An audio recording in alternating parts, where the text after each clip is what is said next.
So we are doing a special live Q&A for New Year's resolutions today. Hope everyone has a safe celebration tonight, bringing in the new year. Hope everyone enjoyed their holidays. Um, Obviously with New Year's resolutions is always one of the big things top of mind, especially in regards to health and fitness. Probably one of the top three up there. Um, Wanted to kind of touch on resolutions and kind of things to think about, processes in order to have better success with them. Um, so a resolution is a goal. It's just got a fancy name to it and a specific time of year assigned to it, essentially. And goals are good, but there's a way to go about it in order to have the best outcome and not just simply achieve your goal, but actually sustain that accomplishment long term, um, especially in regards to health and fitness. A lot of this time of year, you're probably going to get bombarded with, you know, 45-day resets, 30-day shreds, 6-week challenges, um, everything that's giving like a period of time, and basically you're trying to cram all of your goal accomplishments in that short period of time. Um, they're great in the sense that, yeah, it's going to get you going. You may or may not accomplish your goal. A good amount of people do. Unfortunately, a lot of people also get burnt out. Even the ones who are successful, the process gets so intense and grueling that how they got to their goal is not sustainable.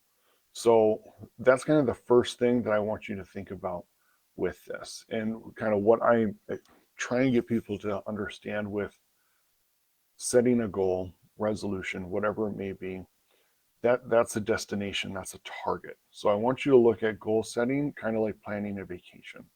So obviously you're going to have your destination in mind, but you need to have a plan on how you're going to get there.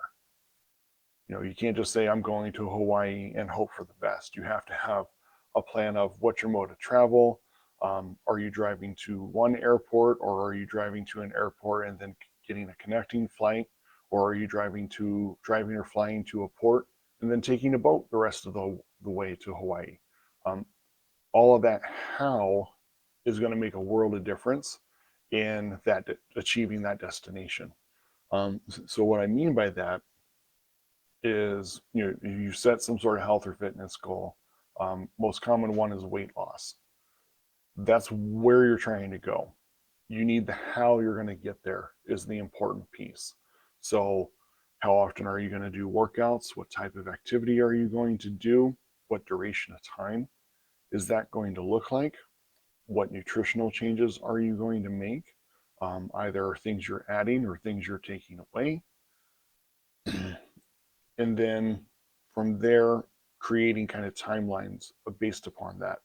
So one of the main challenges and things that gets people burnt out with these resolutions is that they approach achieving that outcome goal with a complete overhaul mindset of, I'm not doing any workouts, I'm eating like complete garbage, and so starting tomorrow, I'm going to do 5-day a week workouts. I'm going to do this very specific, stringent diet plan that's restrictive and eliminates almost everything that I'm currently eating.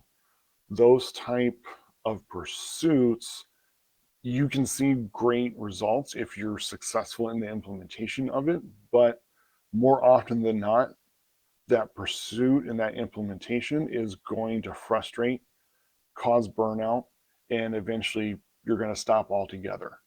So what I recommend when you've got your destination in mind as far as what your goal is, you need to pick actions that you can actually see yourself doing now. It doesn't matter how small they are, but you need actions that you can see yourself doing so you can implement them and be successful with them in a way that doesn't cause frustration, regret, burnout, or any other overly negative attitude towards it. This is important because you need to feel good about the changes that you're making in your routines, in your week. That's essential because it needs the changes that you're making. If you want to see your weight loss be maintainable, the changes you're making have to be things you can see yourself doing long term. Because if you can't see yourself doing the workouts and nutrition changes after that, 6-week challenge or 30-day reset, whatever it may be, those changes may not be what you want to start with. They become something you can potentially build up to, but it may not be the best plan to start with those straight out of the gate. So it needs to be steps and actions that you can successfully start now. Once you've achieved those steps, then we can build to the next step.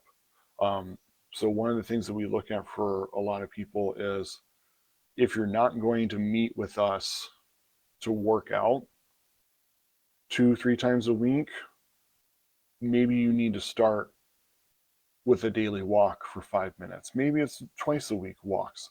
Just something that you can realistically see yourself implementing and being successful with. Versus saying, I'm going to hit the gym 5 days a week, and then you get 2 days a week, but you're frustrated because you missed 3 other days. And you fail to recognize that, well, I'm actually working out twice a week when before I was doing nothing. Like, that's an accomplishment in itself. That's a success that the wrong mindset will diminish your ability to see that, recognize it, acknowledge your successes so you can keep moving forward.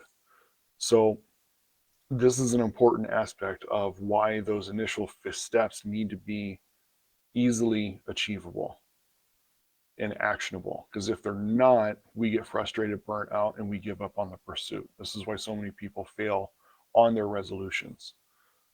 So once you are successful with your first stage, whether you've identified what comes next or once we're there, we need to identify what we can do more of, then we start stacking those successes one upon the other. It's easier to stack small successes sequentially than it is to completely overhaul our lifestyle in a week. And when it comes to sustainable weight loss, you have to understand small changes go a long way.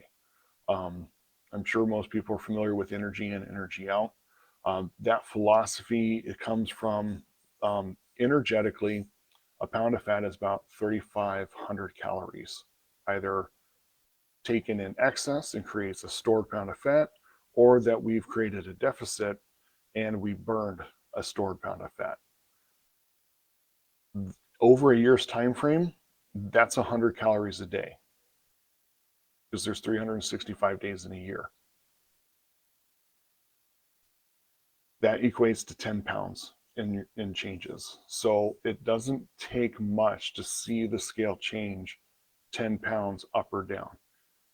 That's the reason why little mindless eating things get us in trouble. That's the reason why sometimes the first thing we do is just make people journal what they're eating day to day. Doing that creates more mental awareness and accountability, and it's easy to eliminate a few hundred calories just by doing that. And we haven't created major restriction. We haven't created a feeling of missing out on anything. It's just, they've cleaned up some portions, and some of the mindless eating that was occurring doesn't occur anymore because it wasn't needed in the first place. It was something that was more environmental. So those little changes go a long way. So if you can eliminate 50 to 100 calories in mindless snacking and eating, and add 50 to 100 calories in burning through just small movements, whether it's an extra walk a couple times a day or a big one a few days a week, that's how we get changes. That's how we get long-term sustainable progress.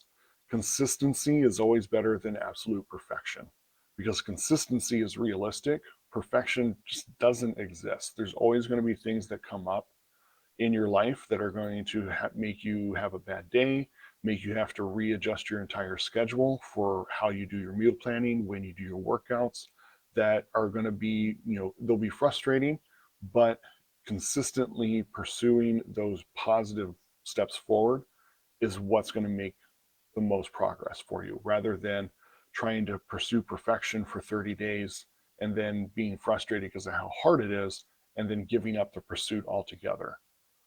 So a few things to think about. I'll be releasing a little bit more in our newsletter each day this week for tips and pointers on how to be successful with your resolutions.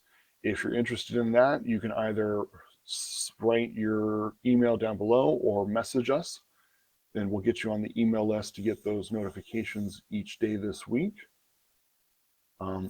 Thank you, Rafi. Appreciate it. Good to see you. If you're watching this on the replay and you do have other questions about resolutions, goal setting, how to go about it, feel free. You can drop a question in the comments. We'll pick it up next week at our usual Tuesday at 5 p.m. time.